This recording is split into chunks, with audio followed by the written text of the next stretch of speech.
For the first 6 months, I never even give my salary to my mother. I tipu dia. So somehow or other, one day I wonder, one of the stewardess told me, tak berkat tau you tipu your mother. Yes. Since that day, I never stop until today to give my mom my money before I spend on other things.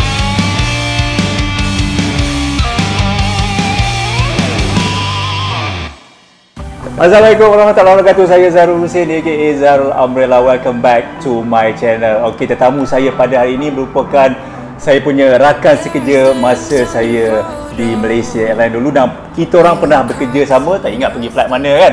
Tapi dia kira macam pangkat adik lah, kira muda daripada saya sebenarnya ni. Memang dia antara orang kata rakan sekerja yang muda lah. Dia masa tu sweet 17, sweet 19 lah tu kan. 17 join. Okey, tuan-tuan dan puan, saya kenalkan dia Syahrul Lufti. Okey bro, kenalkan diri. Mungkin orang nak tahu kenapa awak jadi guest saya hari ni. Kenalkan diri. Okey, pertama kali saya Syahrul Lufti. Saya lama kenal Zarul. Mungkin kita jarang fly tapi kita kenal. Siapa tak kenal Zarul Umbrella kan? Okey. Berapa lama awak join, bila bro? Tahun 2004 bulan 7. Masa tu awak bawa BSPM? BSPM belum dapat yang sijil besar, dapat slip tu. Then straight away go for interview. Kenapa? Tak sabar-sabar? Tak, masa tu I tak tahu. I ingat I belajar tak pandai tau masa tu. So I ingat macam better I pergi apa, I tanya kawan-kawan semua, kerja apa yang ada gaji more than 3,800? Masa tu pasal I kerja part time. Masa umur 16 I kerja dekat Jajasco. So my task is very simple. Just duduk dekat table dipanggil easy payment counter. Orang apply nak beli barang macam loan ke monthly basis kan.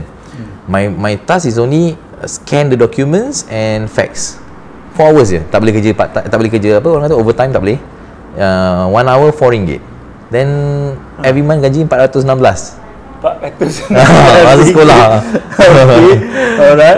So and then I nampak some of our leader, dia macam dia selalu tak ada. So dia asyik mempergunakan you, dia suruh you buat, tolong hantar delivery, sampai kuku rosak-rosak, jari kuku kaki tercabut, angkat-angkat apa furniture, angkat kat rumah orang yang tak ada lift, angkat apa lagi yang you tahu yang orang panggil mesin basuh batu yang front loader. Front loader kan. So I tengok macam apa lah, kerja kena kerja keras. Bukan my task, tapi orang yang punya tak ada. So I tanya one of our supervisor, how much your salary? Tanya dia. Dia cakap aku graduate. Dia cakap, okay, berapa gaji you? 1,800. Dia cakap, masa tu kita dengan besar. Itu kat sekolah 16 tahun. Mak bagi NSR, Honda NSR kan. Pergi sekolah nak isi RM5 dengan tuti lagi kan. So from there it makes me to think, what kind of job that provide me at least I want to have double than how much he earn. That's when I started to think, what is the job? Okay. Then I tanyalah one of our ex-colleague that time. Dia pula join Pramugara. Tanya dia, kerja Pramugara ni apa benda? Dia cakap, Pramugara ni senang-senang macam ni. You baru balik mana? Rangoon. Dengar Rangoon macam best. Tak pernah fly Rangoon kan? Rangoon ni kat mana? Cakap lah, okay je daily flight. So I tanya dengan dia, cakap, macam nak join? Dia cakap, you pergi rajin-rajin lah beli apa The Star ke Straits Times. So pun tengok dalam tu. Everyday you buka? Tengok dalam tu and then fikir macam apa benda lah kan. Cuba kat Kelana Jaya, datangnya ramai yang graduates and English is very perfect. So you thought that you are very small at the time, and measure your height, weight kan. Go for interview sampai petang.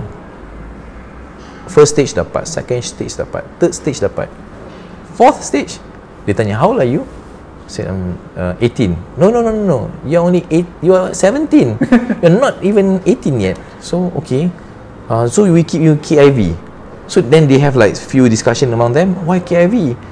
By the time he started training, 18 already. After 1-2 months should be okay. Dia cakap, if we absorb him for the latest class lah. So then I ingat I tak dapat. I ingat that was 2004. 2004. I habis ngam-ngam lah SPM. So I cakap dia, macam mana I balik rumah. I thought tak dapat KIV. I don't know what is KIV actually. So I asked my mom, what is KIV? And then she said, I think they want to keep you in view. So I macam okay, I pun hati yang macam tak dapat lah gaji 3,800 ni. Tak dapat. And, then I pun okay, I pun jalan juga. Tengah I kerja apa tau, kat Giant, jadi apa ni panggil, promoter, tapi kena lipat seluar, trousers, chinos punya kind of material. Every time I lipat, orang buka campak. You get frustrated, but you cannot tell them off. But that's why still, since then I learn, every time I buat apa pun I akan tutup balik cantik-cantik, because I tak suka benda macam tu. Ada penyakit? Bukan OCD, tapi you tak suka orang buat benda tu kat orang lain. Macam you pergi makan KFC baru-baru ni, budak makan KFC buang macam tu. Buang macam tu, tak pergi buang atas sampah. Tak ada civic minded lah, kan saya. So that's when I tak tahu, tengah kerja-kerja tiba dia call, can you sign the bond? Bond pun tak tahu apa maksud. Apa bond ni ya? So I ask my mother, what is bond, mom? Oh, bond is like a contract. So sign contract. First day 17 tahun pun kena lagi. How are you? How you come to office? And my mother send me, or I ride a motorbike. Can you please ride carefully, because anything happen might be not cover because you belum 18. Habis ada sign bond. Macam tu. So starting that day lah, it was starting a point. During masa your interview dekat mana? Tanah berapa ramai yang pergi? Ramai. I think more than thousands. More than thousands. It was masa tu memang every 2 weeks they got class. Male and female lah. Keep on after some time. Apa yang dia tanya you? First dia tengok kita punya kuku jari kan. Dia tanya I, how old are you, why you want to join the airline. So my answer masa tu I just say I want to try my utmost endeavour, whatever that I can do, as long as I can achieve things that I want. Why? Dia tanya, I believe and I heard the salary is quite good. I said like that. Okay. I just not see the world. Oh no, never. That is my answer. I wonder like, betul. Money lah. I nak money. I memang fikir, maksud I ingat I SPM holder, apa I boleh buat? But my mother really want me to study. But you tahu job scope pramugara? Masa tu tak tahu, apa pun tak tahu. Yang datang training, wah, anak-anak orang hebat, anak pelakon, cucu pelakon. Siapa? Jeng Rima is my batch girl. Dia Kasma Buti punya. I think you kenal kan, zaman-zaman dulu punya pelakon. I know Kasma Buti dah, tapi Jeng Rima itu I tak tahulah. Cantik, dia memang kacupkan. You tengok, wah, semua cantik-cantik, semua handsome. Datang naik BMW, datang naik supercar. You wonder you are such a small person that time. Dan you pun tak tahu macam nak mix around.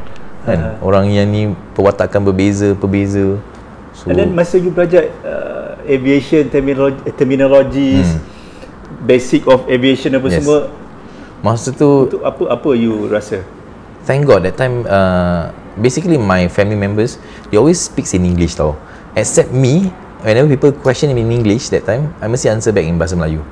I tak ada confident on answering back in English. But I like and I love to read, as well as I suka a proper grammar. That's about me.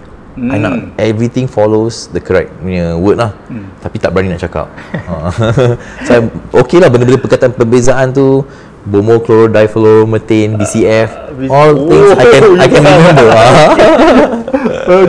Okay bro, you berapa lama dekat airline total? I think about 17 years before resign. Okay, 17 years tu your highlight of your career, boleh you cerita lah? Alhamdulillah. Masa tu kita join, you masuk dual fleet. Dual fleet ni means 737 and Airbus. So you will flying to Southeast Asia, of course regional kan. Then my first flight I remembered IOE at time to Dhaka. I never know yang dalam kapal you tak boleh tidur. I ingat my chief boleh tidur long haul lah. Long haul kan. I tak tahu, budak-budak tak biasa tahan mata, bersengkang mata. Regional tak ada lah. My chief was Shoba, ingat lagi? Shoba. But very nice Shoba. Very fair Indian lady with tied up her hair, always bun. Ingat kan? So I tertidur, dia cakap dengan dia diam je bagi dalam 15 minutes, 30 minutes. Okay. Then dia you had enough? You have your nap? Dia cakap power nap. I wonder, I said, I'm sorry, I was so sleepy. Then she said, oh no, by right you can't sleep. Dia cakap, but I do understand it is your first time ever to fly. Dia cakap, then okay. IOE that time. IOE, In-flight observation experience. Yes. Itu before SNY or before SNY. Masa tu you baru nak tahu kapal Airbus tu apa. And then 73 I buat dengan very garang punya leading stewardess, but actually she's very nice. Nama dia Zarina, I think. Zarina, but she left quite sometimes. So dengan tangan macam ni buat garang lah. You pun bapak garang. wah, apa ni kan, takut lah kan. Tapi 8 months je kita buat dual fleet, alhamdulillah, which is nice flight. Pergi Dubai, pergi Istanbul kan. So and then they absorb to 747 and 777. So that time I'm the youngest, still 18 years old. Imagine, belum 19 tahun dah masuk kapal besar lah. Kapal besar. Pun you pun takut-takut, very timid. Last time I don't really know how to question, neither answer in a correct thing. I panggil orang apa tau? Encik. Aku selalu kena tegur. Dia cakap, kenapa you panggil I encik? You just call my name, dia cakap. Just be professional. But because in school kan, dia dah biasa panggil orang yang lebih tua kan. Yelah, okey lah, tapi tak proper lah kalau you bahasakan dengan rakan sekerja. MAS punya culture. Memang pakai nama. Even abang pun abang tak boleh. It doesn't sound professional lah kan. Apa semua tak boleh. By right tak boleh, tapi ada je. kalau dah kenal lama okey kan. Okey, itu masa IOE. Ada tak? Okey, I tanya you your favorite station. Masa you baru fly, tak pernah pergi Europe and States that time masa dual fleet kan. I love the most is Nagoya, Japan. Ini rare. Kenapa? Masa tu you wonder, Japanese culture are very polite. They use the toilet very clean, and whatever it is they appreciate with 2 hands, and these are the things that you capture kan. So actually in the airline, every day is a learning process. You pick up a good thing and then you leave all the bad things if you can. And some of them they have this bad habit, and even the crew pun sometimes dah pakai kotor buat bodoh je kan. So I like that Nagoya. Bukan pasal Japanese are very pretty ke apa ke, tak ada. It's just that I suka culture dia, cuaca dia, pemakanan dia. I suka. Tapi duit dia mahal. Dulu I selalu tipu my mother. Mom, I don't have enough money. She changed for me Japanese yen. For the first 6 months, I never even give my salary to my mother. I tipu dia. I mean, this is the thing I learn So somehow or other, one day I wonder, one of the stewardess told me, tak berkat tau you tipu your mother. Since that day, I never stop until today to give my mom my money before I spend on other thing. Mother comes first. Okey lah, 6 bulan tu buat modal rolling. Sebenarnya you membazir, gaji ada, mak bagi lagi. Buat rolling okey lah. Okey, Nagoya. Nagoya. Nice. Saya pun suka Nagoya. Jarang dapat. Jarang kan? Kalau junior selalu dapat 2 malam. And you nampak betul-betul Yakuza. Actually, I never know Yakuza exist. But that time, because pergi hotel, mata nampak. Dia orang, actually most of the good expensive hotels owned by this Yakuza in Japan. So our hotel, you ingat lagi tak? Nagoya Tokyo, very nice hotel. Like 5 star. Ada karaoke kat atas tu. Kan? So, and dia pakai sistem kupon, dapat free apa-apa breakfast. Saya tak ingat lah, tapi makan ramai-ramai, bento and so from there I nampak semua tunduk-tunduk, bow to this person. Then I wonder, he doesn't have this type of tip punya, dia punya first flank tak ada. Sini ke sini, one of the fingers I can't remember. So everybody will really respect him. So dia macam block the way for this guy, and he came and explore. After that he walked off, and then I tanya them, who is he? Oh, dia orang takut-takut, dia macam he's the boss. He's our boss. He's the Yakuza, dia cakap. So from there yang I rasa actually this business owns by gangsters lah kan. Okay, apa yang you boleh ambil kebaikan menjadi sebagai seorang pramugara dengan apa cara your lifestyle sekarang ataupun kerja baru you sekarang, apa yang boleh bawa adapt to your, to be honest Zarul Umbrella is my senior Kalau tak kenal, nampak dia pendiam. Betul, you memang nampak dia pergi gym, rajin gym, kerja. You are one of the good, and everybody admiring you lah, and especially supervisory crew, they like to work with people who has this very nice, orang kata tall and lanky, like very carry yourself very well lah. And Tak ada, ada orang kan artis je dah perempuan tergila-gila, macam-macam apa orang kata, bad mouth and so on kan. But then you notice banyak juga yang power kan, and then you learn how can they be so humble, and then you pick up how can this person outside he's very successful yet they can still follow the same rule, and then you tengok mana seniors yang work very well yet always encouraging. So I ikut lah apa yang from a person yang very panas baran, I change bit by bit, not drastically lah, and I think many of my friends and my family members knows that I'm very hot-blooded, tapi I tak pernah bully orang. Thank God, I think until today I can still be proud, alhamdulillah lah. Few of our colleagues and our new joiners, they are happy. I never even masa kerja, I takkan panggil, sampah ni pungut, toilet dah cuci belum? I will do. I will just wipe it dry. I will never bully. I just show them a good example, they follow. From where I picked up, from all these super nice IFSS, some senior stewards and stewardess. So that's I believe in, you show a good example, people follow. Because posisi terakhir sebelum Syahrul berhenti ialah sebagai ketua pramugara ataupun leading steward. Itu. So berapa lama jadi leading steward sebelum you resign? About 2 years. Dan masa jadi leading steward, mungkin ini I tak ada experience tu. And apa yang orang kata paling mencabar sekali jadi leading steward ni? Mencabar, okay, masa bila you carry your name very well, macam mana baik you pun mesti akan ada orang tak suka you, betul tak? Oh, ada juga tak suka. Mesti akan ada je. Mana-mana you pergi, ada mungkin akan jealous. Sometimes yang you jalan mana pun you nampak semua orang, you bersenyum, you say hi and so on. Some of them, dia nampak you pun, they just ignore you. Sometimes you pun tak tahu kenapa dia ni. Some of them your juniors, some of them not even close to your license yang whatever you have. Rasanya you ada wide body, narrow body, dia akan rasa terpinggir ke kan. Tapi why? My wife pun in narrow body as a Mandarin crew. If I don't mix around, people might look at you, oh ni pilih bulu ni dengan supervisory crew, you cakap kan, atau yang senior crew je kan. So biggest challenge, ada kena pulau tak pernah, alhamdulillah. Tapi the biggest challenge kan, whenever you work with your seniors, they're nice tapi you rasa guilty. Why? Because for me, I believe they also performing very well, because the system is such that you pakai apa, CPA. Alhamdulillah, I got CPR, 36 CPR, crew performance report. I pun tak tahu masa interview leading, 36, wah banyaknya.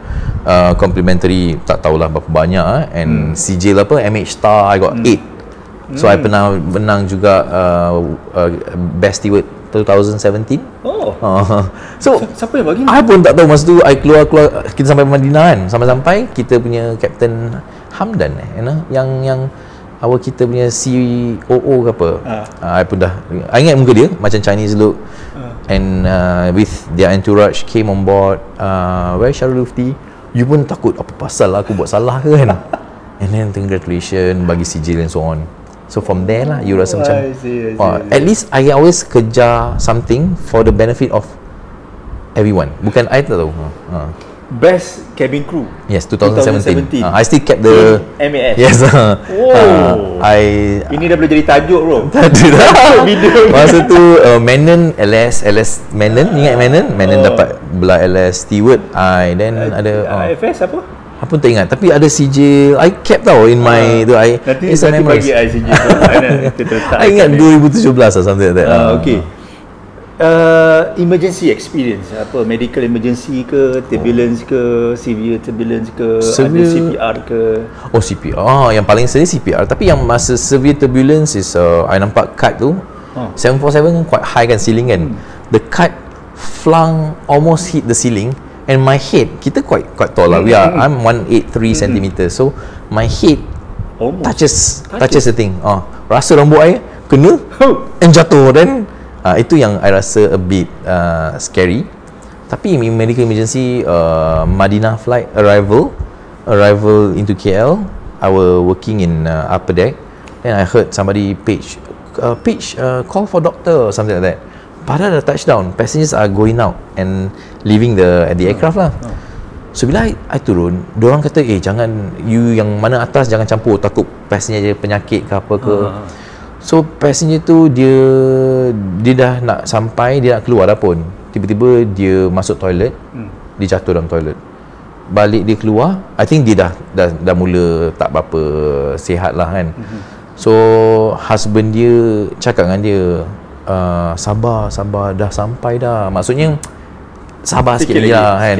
Then I notice masa tu few of the people, I mean you might say might be wrong or might be correct, and but this is what I seen.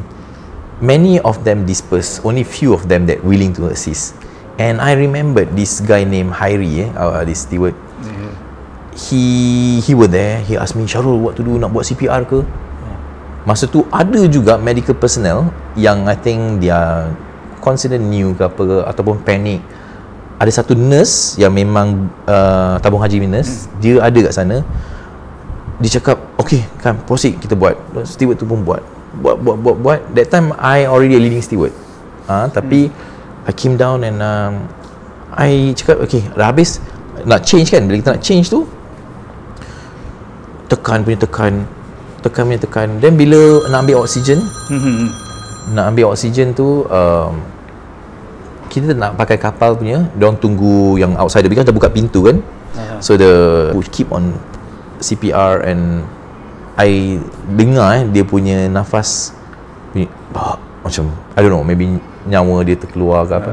Tapi nampak dia terkencing, sambil tu lah, maknanya sangat perik lah kematian ni kan. Tak tahu. Then sedih, nak nangis tak boleh. Keep on atas stretcher ni, sambil jalan kita keep on pressing. You juga atas juga. Orang semua tengok. Masa tu flight tu nak pergi ke Japan, and kita dua-dua atas stretcher tu tekan, Hairi tekan. Dah habis change, kita nak declare death tak boleh. I dengar doktor cakap, so how, shall we declare? Dia cakap, wait until later. Sampai dekat dalam waiting lounge tu, they said, okay, call it. Itu je challenge. Balik, I menangis dalam kereta. Diam-diam I tengah drive, I cakap my mother, I don't know why, but I feel like I susah nak menangis. Tiba-tiba satu malam tu I nangis. Dalam pukul 3 pagi I drove the car. I said, nangis tu isap-isap, mak, mati. Sebelum ni you save people's life many. Bila satu kematian, you rasa macam beratus nyawa yang salah. Whose fault is that? Don't know. You yang depan tu nampak, tapi you tak boleh nak condemn siapa, betul tak? So dan you pun terbabit sama rasa bersalah. Yes, benda tu terngiang-ngiang dalam fikiran. You ada dekat situ. Yes, I tidur, Zarul, masa kita fly again to Madinah, I tengah tidur, I rasa macam satu orang datang sebelah I. Itu dia cakap apa? Dah sampai dah, dia cakap. Perkataan tu terikut-ikut I for few days, until I rasa macam orang datang kat I, pegang kaki I. Dia cakap dah sampai dah. You tengah ferry flight, remember kan kita nak kan.